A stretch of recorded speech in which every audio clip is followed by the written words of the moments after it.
ovaries, testes, gender identity, each of us contains the opposing energies of the masculine and the feminine. Our bodies live in a world of integrated opposition. I'm here to share that learning to maintain this balance and harmony, rediscovering the power of feminine hormones in the workplace, and promoting our natural states of being is how we become truly wealthy. When we ignore the truth that all people have masculine and feminine energies, when we continue to prefer one over the other in the workplace, it's not sustainable business. It's not a long-term growth strategy to fight against our dualistic nature. In fact, it's a path to burnout. Let's use me as an example.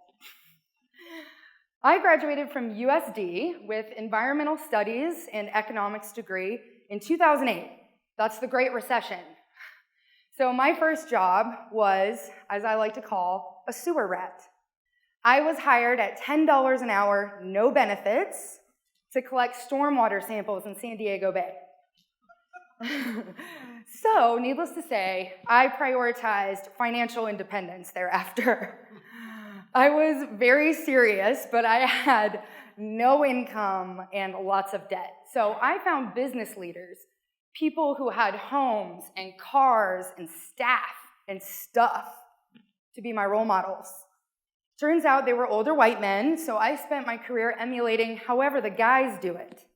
And I lost my wholeness, my masculine and my feminine, in the process. I became very one-sided. I said yes to every single opportunity, not just what Vince was saying about yes to opportunities, but I said yes to everything.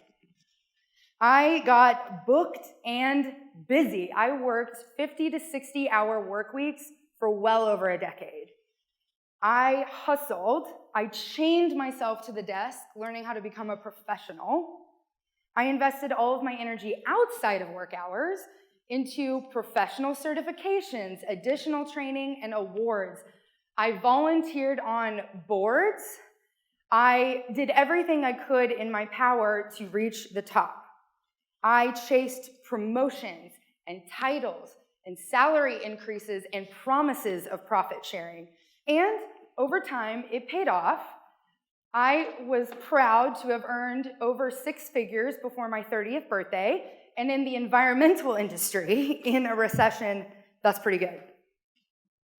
Subconsciously, though, I wanted to win at all costs. And in this material reality, I often did. At one point, I found myself launching a business and 2 podcasts. I served on the board of California's top environmental professional organization. I was leading world-class renewable energy and lithium mining projects. And I was negotiating capital raises for startups while living in 2 homes to accommodate my workload and commute. I was exhausted. My unconscious strategy was to reject whatever parts of myself didn't fit into the patriarchal world culture. I started to feel like the natural cycles of the feminine body, the female body, biological body, were working against me instead of my highest good. I believed my femininity was a disadvantage. So I silenced her with alcohol, sugar, caffeine, and competition. I was disconnected from my womb wisdom, just plowing through life in the comfort zone of my assertive, dominant, masculine archetypes. All of this at the expense of my inner life force. That is how I've known and experienced burnout. 2 things. First, I was unbalanced in my masculine and feminine energies, and I didn't know it, but I was assigning all of my value, all of my worth on this planet to the money I was making in my profession. One reason is because I believe that business systems are broken in this way. The business world aligns with and supports the male hormonal cycle, but is in conflict with the female hormonal cycle. For example, our work days are scheduled on the 24-hour clock, the 24-hour circadian rhythm of the sun that governs the male endocrine system. That's why people with male hormones feel really good in a daily routine, doing the same thing every day. And our businesses are modeled this way. Produce widgets every day, optimize every day, repeat every day. Yet we completely ignore the 28-day female hormonal cycle, the infradian rhythm of the moon that governs how people with ovaries create and produce ideas and produce humans. Women flow through 4 phases of energy and productivity in 1 month. In one half of our cycle, we want to be out here selling and performing on stage. During our follicular and ovulatory phases, that's what we feel best doing in that time. In the other half of our cycle, we want to go internal. We want to sit at the computer, finalize all the details, and do all of the logistics immediately right now. Just internal, doing it. Yet, this insight and creative power are wasted in business. We force ourselves into the daily rhythms and patterns that don't allow us the flexibility for our bodies to optimize our creativity. This dynamic is toxic. It affects all kinds of people, all types of people, and it doesn't have to be this way. So right now, in the environmental industry, there are more job opportunities than qualified candidates. Join my industry. What that means is that you employees have the upper hand, and businesses must have an awesome culture to have a competitive advantage in attracting you. One way a business can have an awesome culture is to change how we operate. For example, we can create a culture that gives employees with ovaries the trust and space they need to schedule their work programs that align with their natural cycles and their flow, instead of the traditional 24-hour mindset. This will create work environments with enough challenges to keep us growing without the competition that overpowers us. And here's what you can do. Embrace the moon as much as you do the sun.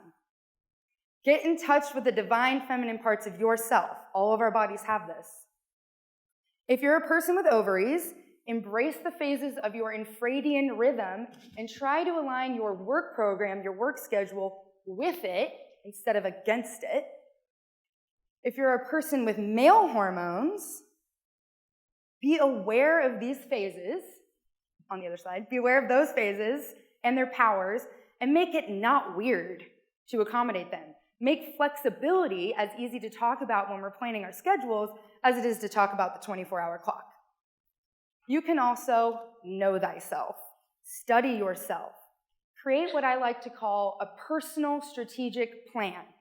What is your mission, vision, values, objectives, and strategies for your life? What is your personality type? What's your Enneagram number? What's your Ayurvedic dosha? What's your sacred archetypes? Whatever it is, bring this personal strategic plan to job interviews and see how it aligns or conflicts with the business that you're interviewing. If it does not align, do not accept that business as part of your story. They're not a character in your story. Move on, reject it. More will come. When you do this, you're going to attract a healthier culture for you. And we know, in our knowing, that health is true wealth, not the salaries that businesses arbitrarily assign to us in the marketplace. So I leave you with a modern worth ethic. Embrace the moon, know thyself, and health is wealth. Thank you so much. I'm here for you as a resource. I love you.